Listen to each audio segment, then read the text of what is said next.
Hello, in this video we are going to be looking at convection.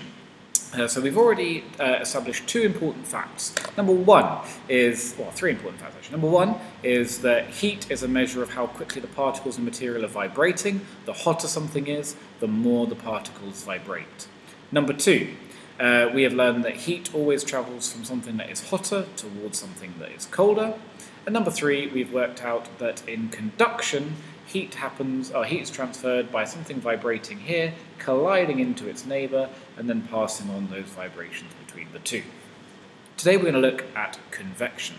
Convection is what happens in a fluid. So that's how heat moves around inside a fluid. And a fluid is any material that is a liquid or a gas. It's quite an important definition there. A lot of people think that a fluid is just a liquid, but it can also be a gas. We're also going to explain in a little bit more detail how convection works, and then we're going to look at density and buoyancy, thinking about some of the stuff that we've already studied. So you should know that density is a measure of the mass of a material.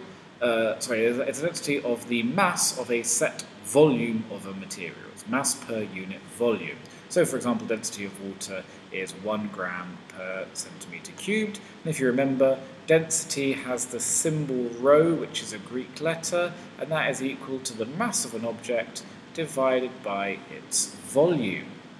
What we also did when we were looking at the snow monkeys was we found that if an object is less dense than the gas or fluid that it's in, it will rise or it will float to the top of that fluid. And that's going to be really important for understanding exactly how this all works.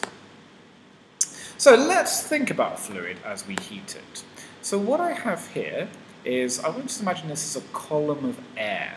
And right down here at the bottom, I've got the coldest particles, and I'm heating them up. Now, remember what heat is. Heat is a measure of how much the particles are vibrating. So, as the particles gain energy, they're going to vibrate more. They're going to collide into each other.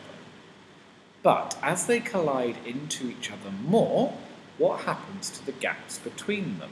If they're hitting each other with more force, then they're going to bounce off harder. And as they bounce off harder, they're going to move further apart.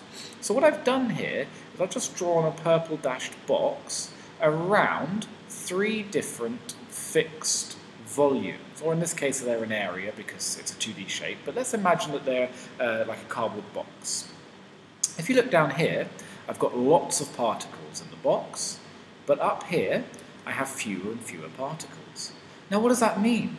Well, each particle has a fixed mass, so if I have fewer particles in a certain volume, what's happened to my density? Remember, I know that density is mass divided by volume. Now in this case, my mass is staying the same. My volume is staying the same. But because there are less particles, my mass is getting lower. And hopefully, if you think about the maths of it, if m is getting smaller but v is staying the same, my density is dropping. Now what does that mean? Well, I also know that if it's less dense than what's around it, it will float. So in convection, what we find is the particles themselves get hot, and then those particles start to float up to the top of their container. So the actual hot particles go up to the top. And that's different to conduction, because in conduction the particle sits here and it's in a solid and it can't move, so it just vibrates backwards and forwards and passes on vibrations by knocking into its neighbours. But in convection, the particle itself gets hot, its density changes, and it actually floats to the top. So we can see that in a hot air balloon. Hot air balloon is full of hot air.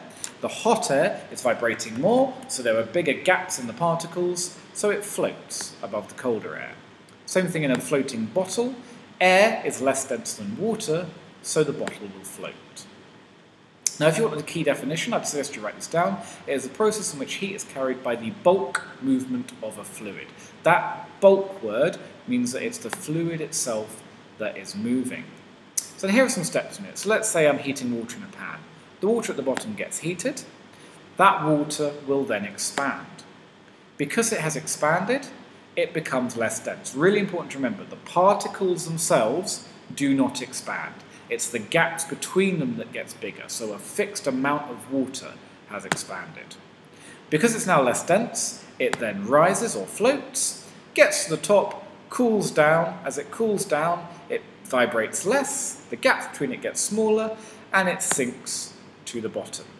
And what we get are these ideas of convection currents, because as the particles go up, they start to cool down, and then when they've cooled down, they sink down to the bottom.